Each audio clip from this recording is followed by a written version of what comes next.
All right, welcome, welcome, John. It's nice to see you. It's nice to see you too. It looks like we're dressed in complementary colors. One of the delays was my wife wanted me to change my shirt, so they look more presentable. And it's always great to see you. Now I'm going to go do a quick introduction. John has been an astrologer for about 20 years. John, is that right? Yes, No, maybe a bit more. Okay. All right. Well, talk yourself up because it was one thing I've learned in this world. If you don't talk yourself up, you're not. Nobody else is going to talk you up. Uh, so, so, how many years would you say you've been in active astrology? Well, I think it was about 2001 or Okay. 2000 that I Yeah. started uh, reading about Jyotish and this kind of things. Okay. And So, after, and I know you've made television appearances. You've written articles. You've taught online. You do a lot of readings for people. So you're a full working yes, astrologer and author. it, yes, I've done some predictions and some readings to a lot of people. And basically, when I noticed that the predictions are coming to light and they are coming true, it gave me a more confidence in this system Yep. for over a period over 20 years. Yep. And and you're quite good at what you do. You have some really unique insights, which is why I like to have you uh, co- come on the air. Uh, People will forgive us if there's a little bit of dead time at the beginning of this video, but we were trying to figure out how to simultaneously go on YouTube and talk. We may be broadcasting on YouTube right now live for all I know, but I don't know for sure. If we're not, we're going to post this up later on so you can watch it at your leisure. And we'll get better at that aspect of it as we both get a little bit wiser. I'm kind of an old, Sean's younger than I am and more familiar with the vagaries of these systems. And I'm sort of like poking my way through them. Uh, but uh, but I'm but not that expert yeah, all right. on Well, this kind of thing. that makes both of us. We better call a technical expert in before we try to do this the next time. I'm sure we'll learn. I'm sure we'll learn. And so you want to talk today about a topic about chakras and the grahas. That was my understanding. Yes. So basically, there are a lot of talks if the chakras are related to the grahas. Yep. And I believe so. So my interpretation to this subject will be somehow similar to what Bepin Behari's teaching was. Basically, on this path, on the spiritual path, I made a lot of research on my own to try to figure it out if the chakras are ruled by grahas or there is influence from them. So I had my own conclusion about it. Then some years later, I read about Bepin Behari's book. Yes. So he mentioned everything was the same. So it was, I know I read a lot of books about the grahas and chakras, but Bepin Behari had a different approach, which was very similar to my approach. That's why I adopted his method, and I feel comfortable with it. And today I'm going to try to give my opinion about it. Okay. I mean, it's not something that it is proven 100%. There is no such thing. But I think that my approach may throw some light on this. Okay. Well, the floor is yours, John. Thank you. Just before, I'm going to for those people who are watching on my channel, Dr. Gary Gomes, he was a president for two schools of Vedic astrology in the United States, and if I believe in UK. He was my mentor for a period of time. Not in UK, Uh, but not in UK, but that's okay. I was a member of the UK group. okay. Uh, and he was my mentor for a period of time in Jyotish readings, Jyotish schooling, I mean. He helped me figure it out. He helped me how to understand the text. And what I liked in him, that he was very safe in his predictions and very classical, and I felt comfortable in his way of interpreting things. This is for introduction about Dr. Gary Gomes and why we are doing this interview together. Okay, so now we will go to the topic of the grahas and the chakras. So basically, if we want to speak about the chakras, we will start by understanding the root meaning of this word. So basically, it means a wheel, that it can also mean activity, or a wheel that is turning. This is basically a point that I cannot see. It is an invisible energy. It is said that there are around 144 chakras in the human system, but only 7 of them are considered major. And that is something that resembles to the grahas. So we will start by, like the Ashvata tree, the cosmic tree. It is said that the root of the universe, or the physical world, has its origin or its source in heaven. It starts from the unmanifested, or some people may call it God or higher dimension. So it is very clear that the sun was given the role of giving life, and it is the leader of the solar system, the bestower of light, the brightest light, and the life givers for even the grahas, and they are all under its influence. By this, it is very obvious that the sun is the infinite. It is like the Sahasrara, the thousand-petaled lotus, the Atman, the soul. So on this level, I believe that the luminaries, that are the sun and the moon, function on the highest level of the cosmic man. In this level, there is no duality. And by their role, we all know that the sun and the moon in Jyotish, they are royal planets, royal grahas. They have been attributed this role. And if we look at it, they only govern one sign. And they are, one of them is the moon, and the second is a sun, it's a star. And they both reflect light.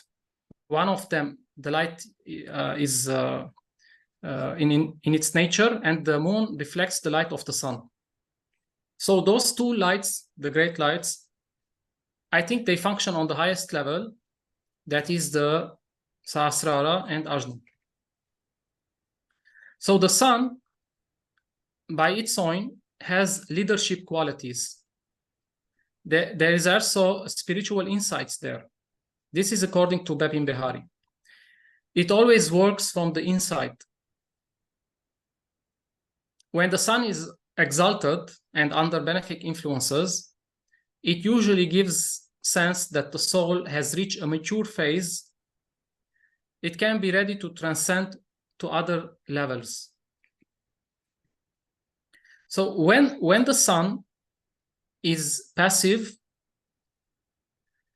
this is when the sun is passive. It gets, and under good influences, it gets this good energies and tendencies. When the sun leans toward negative energy, like in Libra, it will result in lack of willpower, and the self-esteem will be low. and this can lead to a lot of confusions and chaos in the mind of the person.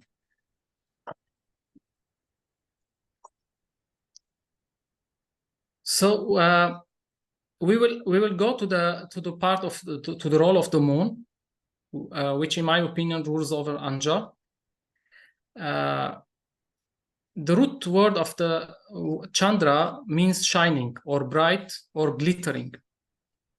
So I think that when a person has clarity in his mind's vision, I mean about the universe, basically it transcends that this chakra is active and it is in a good function.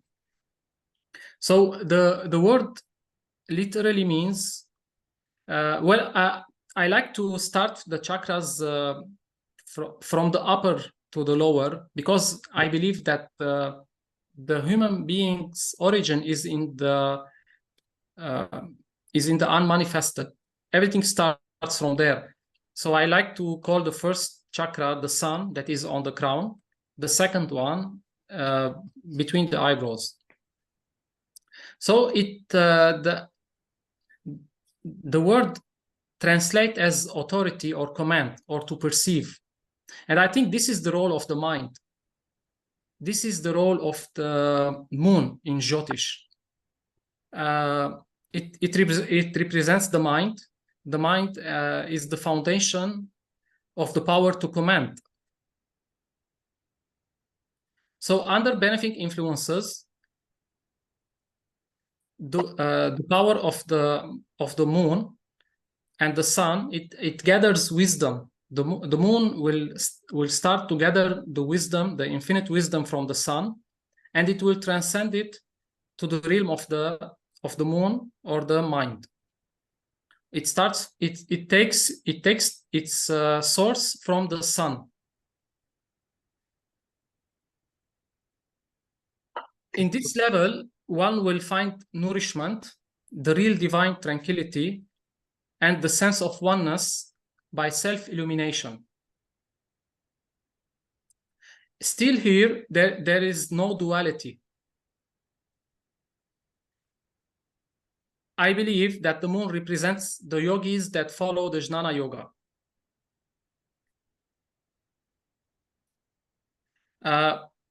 In Bepi Behari's approach, the sun and the Leo governs the crown chakra, and Cancer the chakra that is between the eyebrows. I believe that is true. And if we remember the mantra of the moon,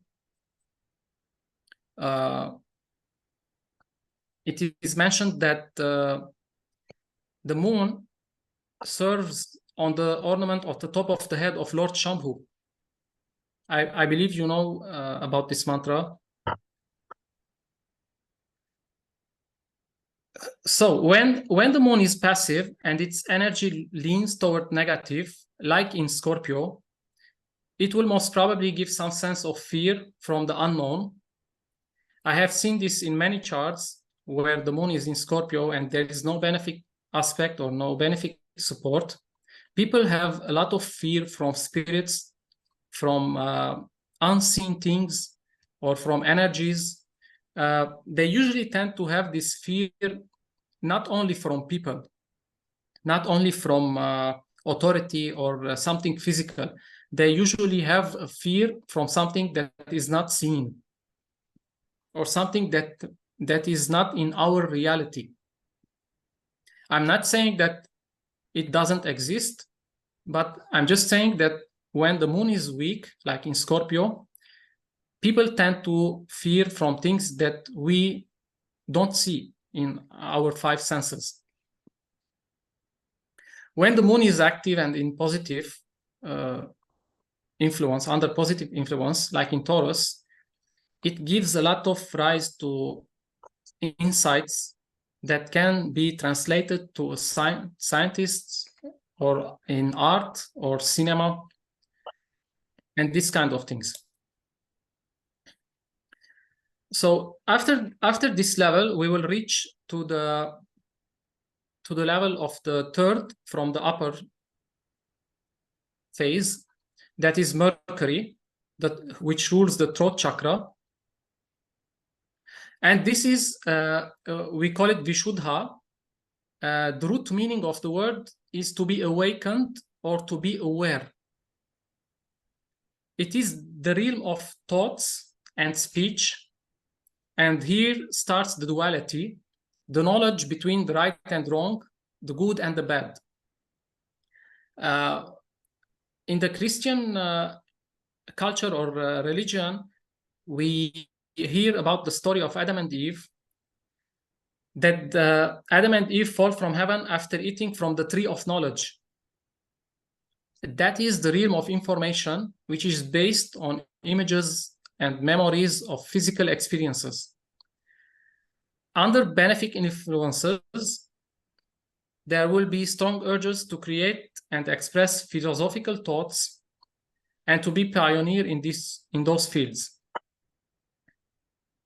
And here starts the first element, that is a space, which include time in it, because time and space are twins. They are like each other.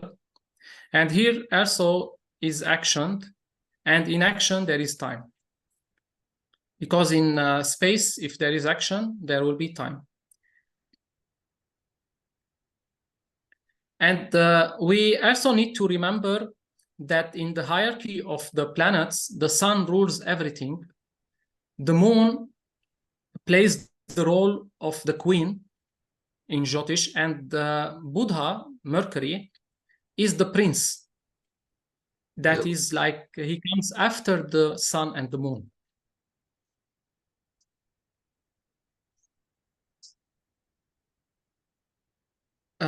Well, there is another version. I told the story of Adam and Eve just to say that on the level of the sun and the moon, there was no duality. But when thought came in, when thinking started, and the level of manifestation started to unfold, like for individual, here we lost our true nature, or we started to get far from the oneness, the sense of oneness. And here the elements started to manifest.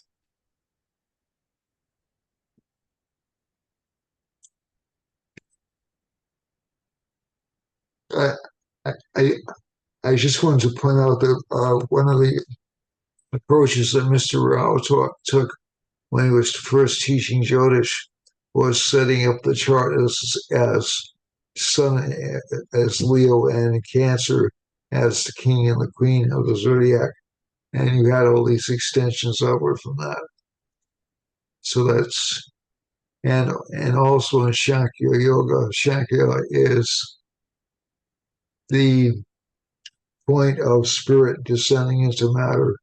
It rules Ayurveda, but it also rules Jyotish. So your idea of starting from the head is very sound. Thank you. Should I continue about? Yes, please. Okay. So now after Mercury, we reached at the level of the heart, and that is the realm of Venus, Shukra. Here is the bridge between the materialism and spirituality. It is also the word of divine chalice. There will be strong desire for pleasure, and in the same time, strong urge to unite. The root word of Shukra means bright or clear. We must also remember that Shukra is also the guru of the Devas, who could revive the dead. So this is important because, interestingly, Jesus, who is much connected to the heart by his devotion to peace and love, he had also risen the dead, and he himself rose from the dead. So there is a strong link between the guru of the Devas that could revive the dead and Jesus. Another interesting story from Lebanon, and specifically from the Byblos region that I live, that there was a deity named Adonis. This is very ancient, thousands years before Christianity. Some used to claim that he was a god. One day, another jealous god disguised himself as a boar, killed him while Adonis was hunting.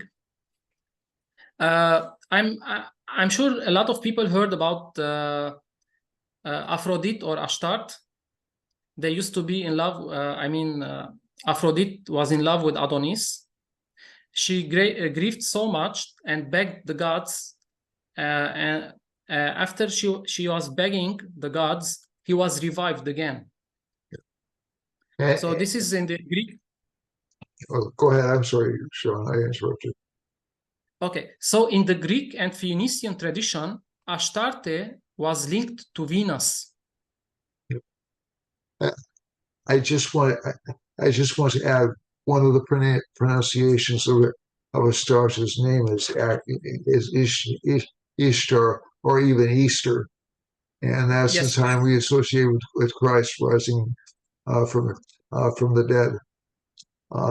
And there are also stories in India about Shukracharya coming back from the dead and resurrecting himself and coming out alive through Shiva's grace, being reborn through Shiva's grace as well. So resurrection's sort of a constant theme, and if you go back to Egypt, you also have the Osiris stories. Yes. So basically, I noticed that every deity that is linked to the heart, he has the power to revive, either by his power or something greater than him, but he is channeling that power. Like Aphrodite, or in Lebanon, in Arabic, we call her Ashtarut or Ashtarte. They linked her with Venus, with the planet Venus. In Lebanon, I also must mention that we have the phoenix symbol. It is a bird that originates from heaven. It dies and revives after 3 days. I'm sure you heard about the phoenix, the fire, yes. The fiery bird. Yeah, I have one in my office. Okay. You had the Lebanese friends, if I remember correctly. Yeah. And I was also told this year, at least in feng shui, phoenix is a lucky animal for me. So it's something that people who have strong Venuses typically have several. They get many chances in life. It's not, and they go through they go through incarnations, not in the literal sense, but they go through rebirths quite a few times. So it's an interesting to look, because that all comes from the heart, that motivation to so even romantically, if we get knocked down, oftentimes we try again, and we try again, and we try again. So that theme of repetition comes up very strongly in Venus. Dr. Gary, the interesting part in Venus is that it is exalted in the 12th sign, Pisces, which is the sign of death and the end of a cycle. Yeah. So Venus strong in Pisces. This is a very positive and active influence this planet will achieve in this sign. So here there will be a revelation for great secrets and may give great knowledge in many things, especially in spirituality, mysticism, art, and cinema, etc. So Venus is very powerful in the sign of death. So it is again related to death and the resurrection.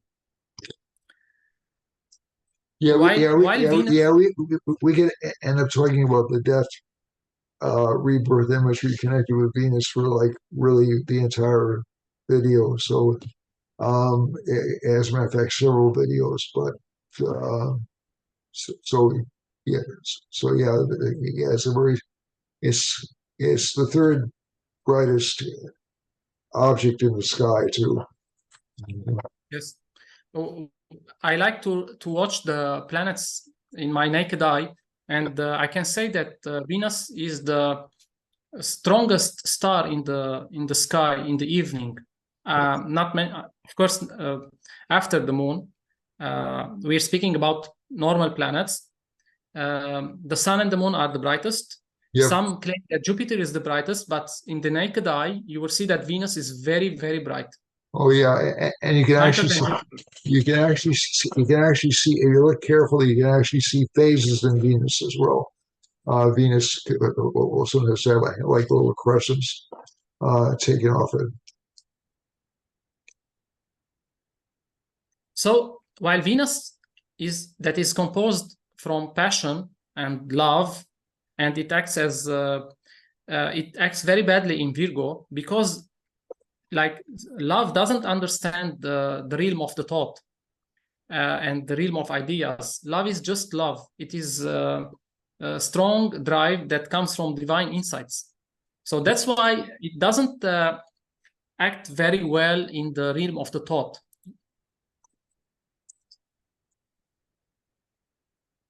So now after going to the fourth chakra, we will go to the fifth one from the upper. I'm mentioning again. So here we come to the part where Mars rules, in my opinion. That is Manipura. It literally means the city of jewels. Well, I started to contemplate on this word. What does it really mean? Why Manipura? What does it really mean, the city of jewels? So after some time, I noticed that Mars is an explorer. And jewels are found by mining and exploring. It is the energy drive behind the scientists, warriors. With this power, we break the borders. A lot of my predictions about starting war, like crossing borders, were revealed to me by understanding the movement of Mars. When we sail or navigate on Earth or in the sea, in the air, or even in space, I think Mars is giving us this energy, this strength. I would agree. Yeah. Go ahead, John. I'm sorry. Here is the place that we are strongly identified as persons, as individuals. Here, the ego is very strong. We are aware of our power and weaknesses, and we are aware of our self-esteem and confidence, if they are good or bad. So Mars is exalted in Capricorn, which clearly means this energy should be driven towards physical action and work. Under good condition, this chakra can give many insights to its basic nature it governs.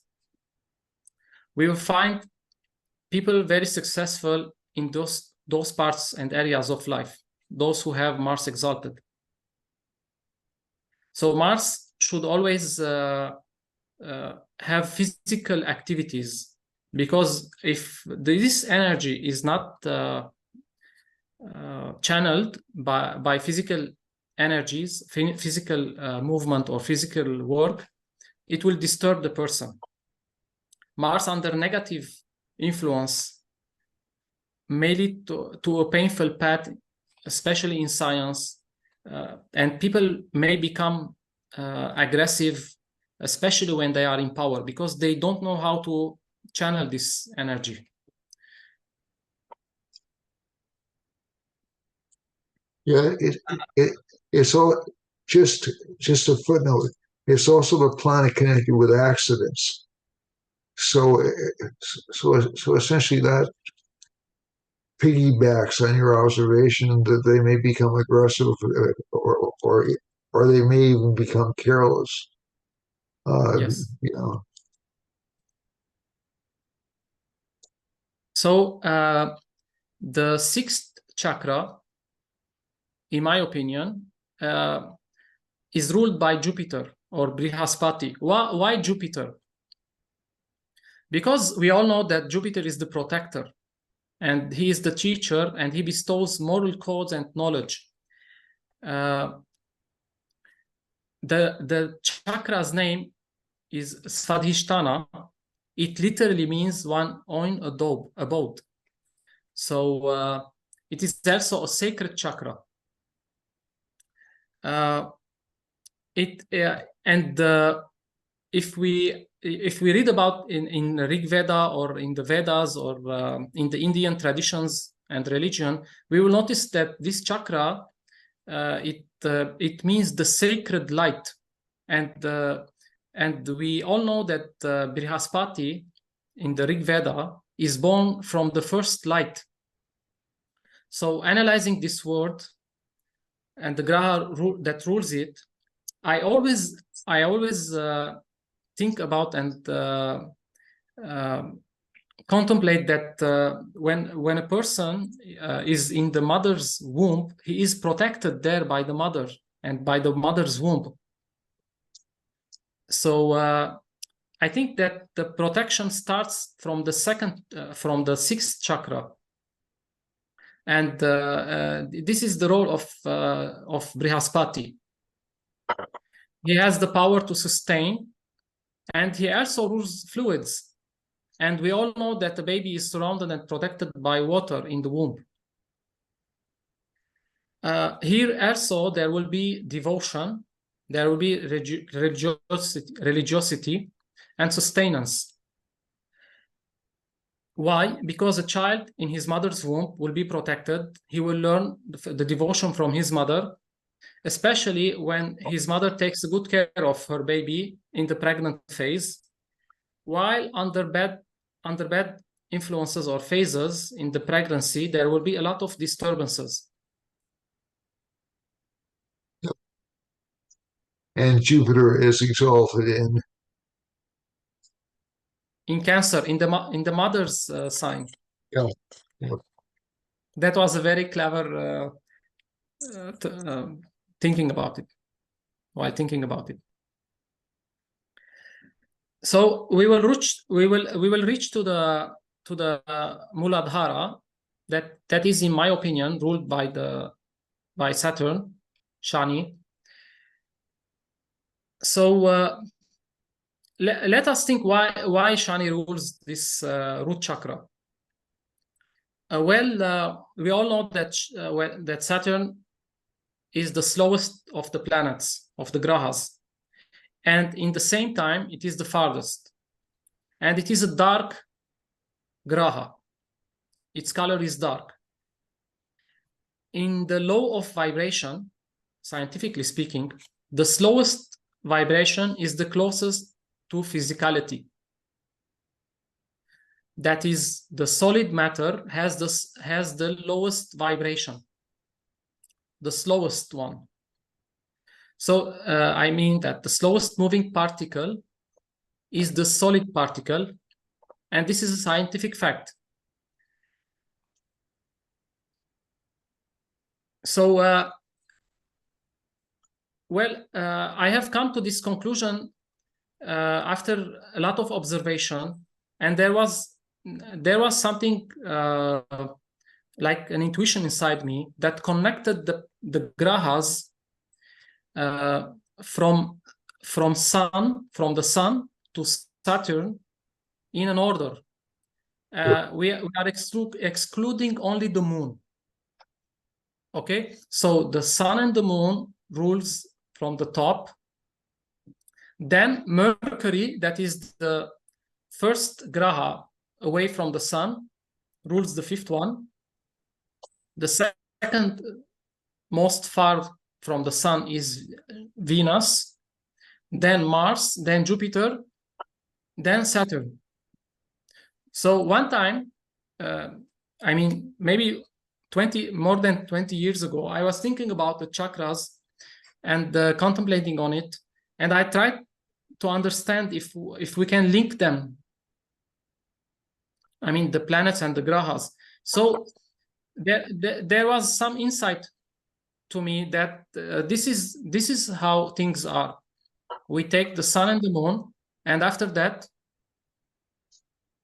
we take the first one that is nearer to the sun, and then the second, and to Saturn. After that, I was reading a lot, and I read a lot in Babin Behari's books. I saw him coming to the same conclusion, and it was very remarkable to me. Here, I must say something that obviously when we are going to talk about the Muladhara, we will talk about the Kundalini's power too. And before that, I just want to say that we need to remember that the father of Shani is the sun, and his mother is Chaya, or illusion.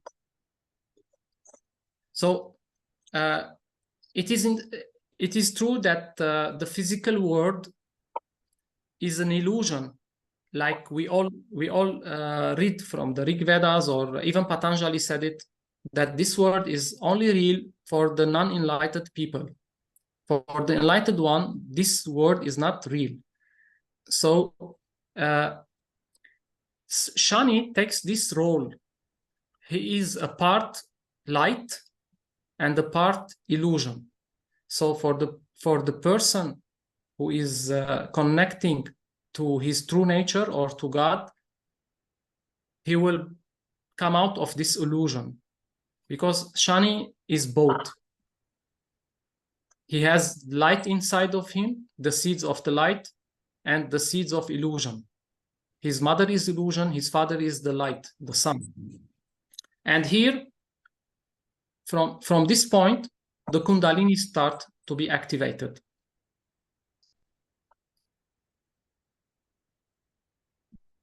Well, just to interject, they also say Rahu is like Saturn in a lot of the lessons we learned. So Rahu is definitely connected with illusion. Yes. I think that I was going just to explain about this in my opinion again. Okay. That I always say that the zodiac is ruled by the sun on the first level. It governs all, because everything is in the sun's gravity. Then we have the sun and the moon, the day and the night. So on the second level, we will have the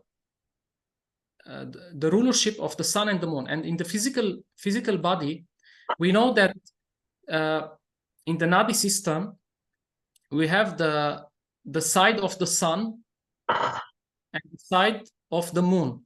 The Pingala is the side of the Pingala Nadi is the side of the sun, and the Ida Nadi is the side of the moon.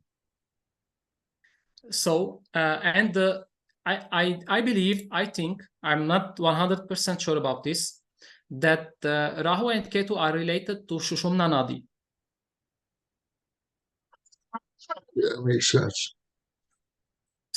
So a question arises, especially now, especially in the West, especially in the last 120 years, after observing a lot of schools talking about Kundalini and how to activate it. I always like to go to the root of the things. To me, if we are going to speak about the Kundalini power or the chakra power, we need to go to Patanjali, because in my opinion, he is the source. He made a very interesting way to explain these things, and to explain what is the safest method to awaken the Kundalini. And we all know his famous 8 limbs of yoga. They are very simple, yet complicated. So it starts with the yamas and niyamas. So the yama Okay, why I'm saying this? Because if we are going to force the power of the Kundalini, it can lead to a lot of damages. I'm going to speak about it later in detail. I'm explaining about the yamas and yamas and the path of Patanjali because if we force it and we really don't know what we are doing, we can have a lot of damages. So Patanjali said that we start from the yamas and yamas. What is the yamas? It is the kindness, ahimsa or non-violence, the truthfulness, non-stealing, moderation, generosity. This is the yamas. So a person who is going to start on the path of spirituality, he needs to start from here, from the zero. This is the first phase of starting a spiritual life. The niyamas, it is also 5 points: purity, contentment, austerity, self-study, and surrender, of course, to God.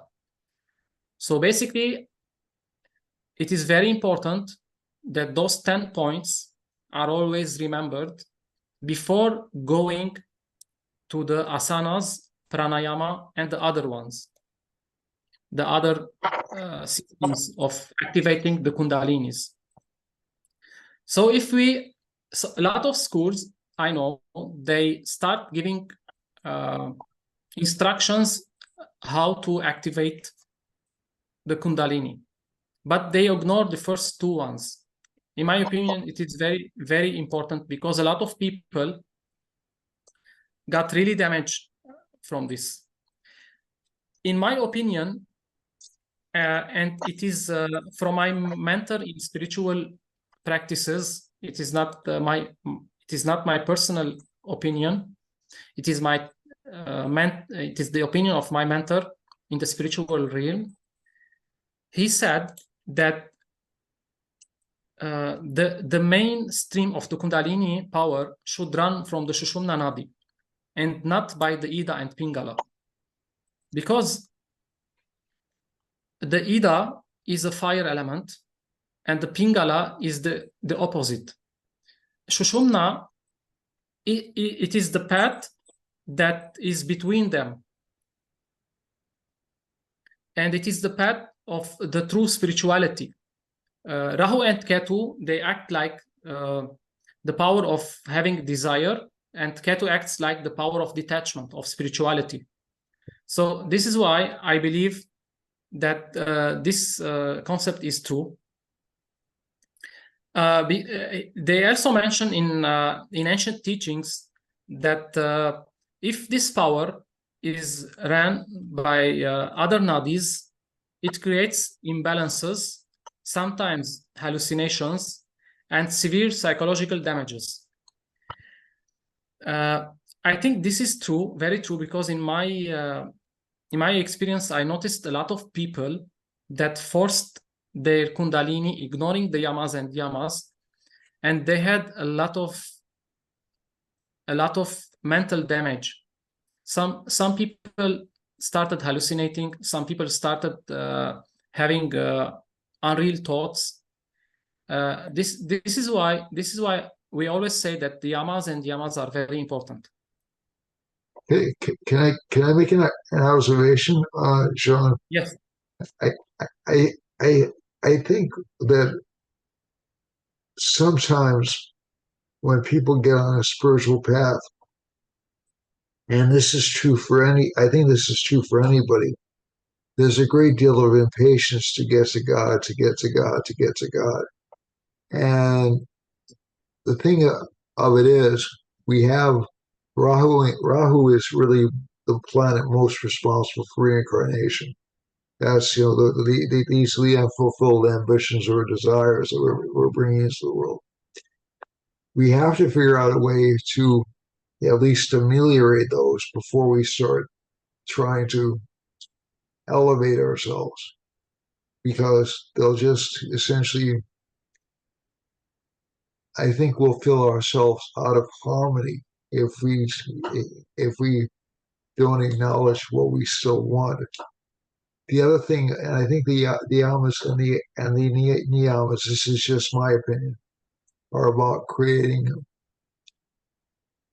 as good a vessel as you can create for this spiritual path, as strong a vessel as you can create. So that's just my opinion. Uh, yes, this is something that I need to say, that the realm of the Kundalini is a very serious realm, and not even good teachers, expert teachers, advanced teachers, in my opinion, this is not our realm of forcing the Kundalini on, especially on others. Yep. I heard a lot of people, a lot of teachers, that they force the Kundalini power in other people's. So, in my opinion, if someone is not an enlightened being, he is not really connected to the power of God, he shouldn't do that. Yep. This is my opinion. And and and in some ways it can become a point of spiritual pride, which is not necessarily a good attribute to have, because you can say, "Oh, my Kundalini was aroused." Yeah, so I've made it. That's really a start on the spiritual path. It's not the end. It's an indication of spiritual advancement, but it's not the be all and end all. Yes. Well, in this path, in Patanjali's path, there are ways to gently awaken the Kundalini, and he explained all of it. It is the eight limbs of yoga. After the yama yamas, we start with the asanas and pranayama, which are, in my opinion, very good ways to awaken the Kundalini. And we need to understand what is the word Kundalini. While I was searching about it, it really meant coiled, or like a serpent that is in circle, rounded on itself. So I'm sure that a lot of people who started meditating, doing pranayamas and the asanas, when they sit in the meditation posture, they will start feeling that their body is moving, like in circles. I had this especially in a lot of meditation groups. A lot of people, they even didn't hear about Kundalini or anything. They just started doing the pranayamas and asanas, and they automatically started to feel and started moving their bodies like in circle. So maybe when this power is starting to getting active, a person will feel that he is moving in circle. Maybe this is why the word Kundalini was mentioned in the first place. Yeah, I think there's a great deal of merit to that. Because you're focusing, it's never a direct path, is it? It's never a direct, so I'm not a guru, so don't take this the wrong way, but it's never you never start out and you just say, I'm going to find God, unless the person's like really advanced from a young age, like Ramana Maharshi, maybe. But the person almost never says, I'm going to link up with God.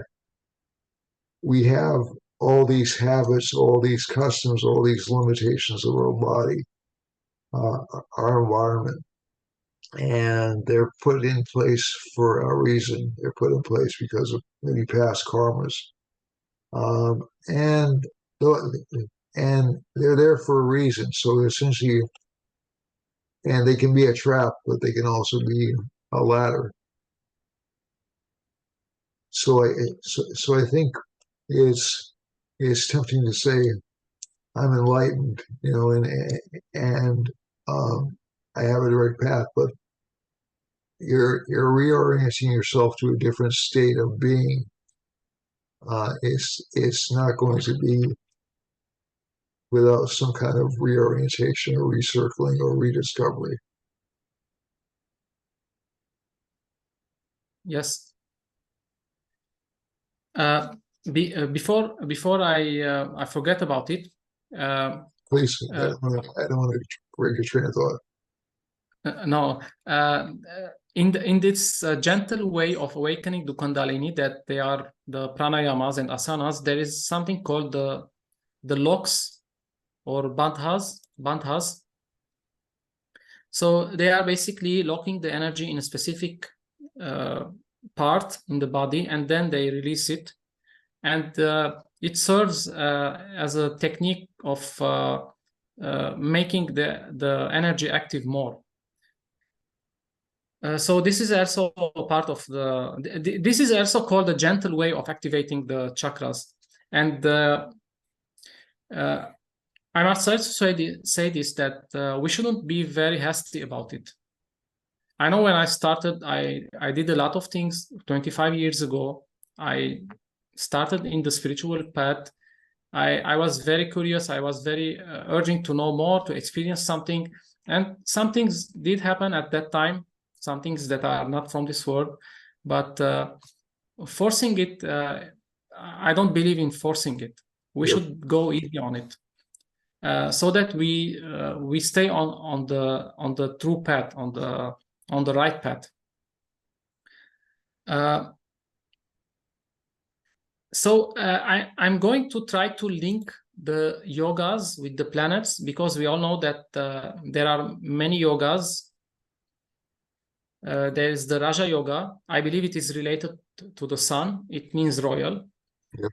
The Jnana Yoga is related to the moon, in my opinion. The Mantra Yoga is related to Mercury. Bhakti Yoga is to Venus. Hatha Yoga is very clearly related to Mars, because Mars needs activity, physical activity. Tantra Yoga to Jupiter, and Karma Yoga to Saturn. Yeah, that would make sense. There are certain indications that at least if Venus is in the fifth house, the person can become proficient in in mantra yoga. So so, but again, that's really an element of devotion. That's really an element of so it doesn't necessarily take that away from Mercury. It's just that the devotion, the person learns devotion quickly. Well, I think when we go to the level of Jyotish, things gets a lot more complicated. Yep. And planets behave and are under some circumstances that if Venus is in the fifth house is the house of mantras. It may bring a lot of great secrets. Yep. For learning some mantras that are not normally learned by normal people. Yep. Yep. Yeah, it can give this meanings. And it can also bring a love of mantras or knowledge. So again, there are different interpretational settings that you can apply to these things. It's not necessarily cut and dry, but I think the general categories you describe are they they they fit the bill. I hope so. Hope it was explained in a clear way. Yes, it was. If you have anything to add, it will be great. No, I just hope I haven't interrupted you too much. No, the contrary. No, but I think this has been a fascinating subject to look into. I I like to look at the six darshans and I'll look at their connections with the planet. That is the six pathways. It's just from my perspective, and it's interesting that the sun that things like Nyaya is logic. I normally connect with Mars, but Shishika, which is discrimination, I connect with Mercury. Um, uh, God, I had to look it over. Shakya is connected with the moon. Yoga is connected with the sun, and um, essentially the two remaining ones, Mimamsa, which is essentially um, uh, rituals, is connected with Venus, and the last of the darshans, the last of the six, is Vedanta, which is connected with Jupiter. Now, Saturn doesn't have a role in those assignations, but there's a certain amount of discipline that's required to for all those. So essentially, Saturn's like the foundation. Saturn just forms the foundation of all the systems, but those will also kind of apply to the planetary chakras that you just described. You know, and it's I think the way a lot of these systems. So essentially, what we end up doing is the chakras are like one attribute that we connect with the planets, but there are so many other attributes we connect with the planets. And especially in spiritual life, which I don't think is ignored at all. But I think there tends to be kind of a monochromatic thinking about Jupiter's the only spiritual planet or K2's spiritual because it's renunciate. They're all kind of essential for different people. Different people may not be as successful with a Jupiter devotional path as they might be with a Mercury devotional path because their mind needs to be kept busier. You know, so I think that's one of the things we as astrologers, and we're looking at a chart, can maybe help individuals recognize for themselves. So maybe they haven't had that much luck with a guru in the conventional sense or a traditional pathway. They may need something different in order to progress. And that's not necessarily saying that a guru is a bad pathway. It's just not what they're particularly attuned to. You know? And there are different types of teachers as well. Some Yes, people, like my astrology Ken Rao, who was one of my astrology teachers, said his first astrological guru was his mother. You know, so that can be very true. I think that all these things you find knowledge and you find knowledge of yourself all around you. Really, the entire world is a learning environment. So it's so that's just my particular bias.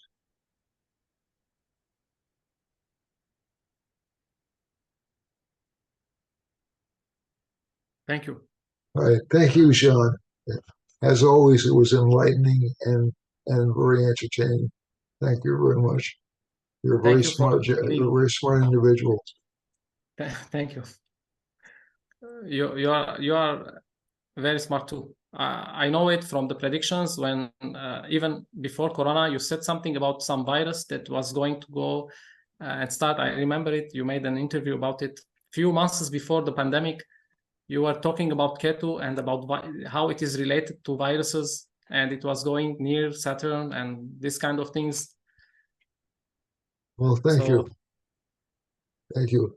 It's always a pleasure. We'll meet again uh, next time, and hopefully we'll go live. Okay, okay. friend. You take care of yourself. Okay. God bless and have a wonderful.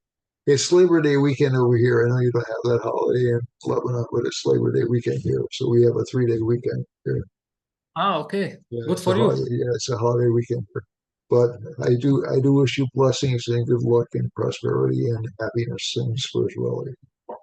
Thank you And for you. I wish you and, the and, same. and my best to your wife too. Okay. All right, Thank you. all right, John. You take care of yourself, okay, my friend? Thank We'll you. be talking again.